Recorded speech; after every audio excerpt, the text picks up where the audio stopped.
ಹಾಸನ ಜಿಲ್ಲೆ ಅರಸೀಕೆರೆ ತಾಲೂಕಿನ ಜಾವಗಲ್ ಹೋಬಳಿಯ ಧನ್ಯ ಪಬ್ಲಿಕ್ ಸ್ಕೂಲ್ನಲ್ಲಿ ಅದ್ದೂರಿ ಶಾಲಾ ವಾರ್ಷಿಕೋತ್ಸವ ನಡೆಯಿತು.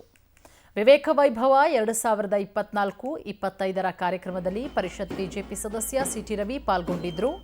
ಕಾರ್ಯಕ್ರಮದಲ್ಲಿ ಮಾತನಾಡಿದ ಸಿಟಿ ರವಿ, ವಿದ್ಯಾರ್ಥಿಗಳಿಗೆ ಸಂಸ್ಕೃತಿ ಜೊತೆಗೆ ಶಿಕ್ಷಣದ ಮಹತ್ವವನ್ನು ತಿಳಿಸಿದರು. ಜೀವನದ ಉದ್ದಕ್ಕೂ ಶಿಕ್ಷಣ ಸಂಸ್ಕೃತಿಯ ಜೊತೆಗೆ ಬೆರೆಯಬೇಕು.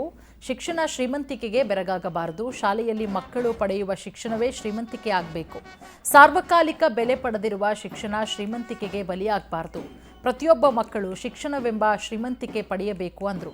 ಕಾರ್ಯಕ್ರಮದಲ್ಲಿ ಜಾವಗಲ್ ಗ್ರಾಮದ ಹಲವು ಮುಖಂಡರು ಸೇರಿದಂತೆ ಗಣ್ಯರನ್ನ ಸನ್ಮಾನಿಸಲಾಯಿತು.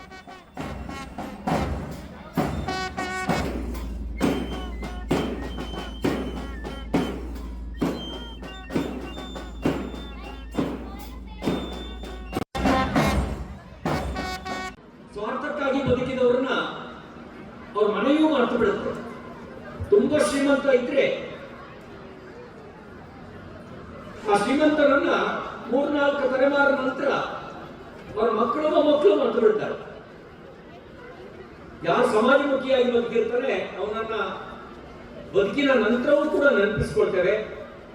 ಇವತ್ತು ವಿವೇಕಾನಂದರನ್ನು ನೆನಪಿಸಿಕೊಂಡಿದ್ದು ಆ ನೆಲೆಯಲ್ಲಿ ಅವರು ಸಾಮ್ರಾಜ್ಯ ಕಟ್ಟಲಿಲ್ಲ, ಅರಸನಾಗಲಿಲ್ಲ, ಆದರೆ ಹೃದಯ ಸಾಮ್ರಾಜ್ಯದಲ್ಲಿ ಪ್ರತಿಷ್ಠಾಪಿತಗೊಂಡು ಅವರ ಈ ಜನ್ಮದಿನದ ದಿನ ನಾವೊಂದು ಸಂಕಲ್ಪ ಮಾಡೋಣ.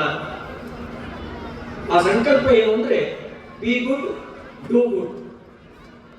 ಒಳ್ಳೆಯ ಆಲೋಚನೆ ಮಾಡೋಣ ಮತ್ತು ಒಳ್ಳೆಯ ಕೆಲಸವನ್ನ ಮಾಡೋಣ ಅಂತಕ್ಕಂಥ ಮಾತನ್ನು ಹೇಳಿ ಸ್ವಾರ್ಥಕ್ಕಾಗಿ ಬದುಕಿದವರನ್ನ ಅವ್ರ ಮನೆಯೂ ಮರೆತು ಬಿಡುತ್ತೆ. ತುಂಬಾ ಶ್ರೀಮಂತ ಇದ್ರೆ ಆ ಶ್ರೀಮಂತರನ್ನ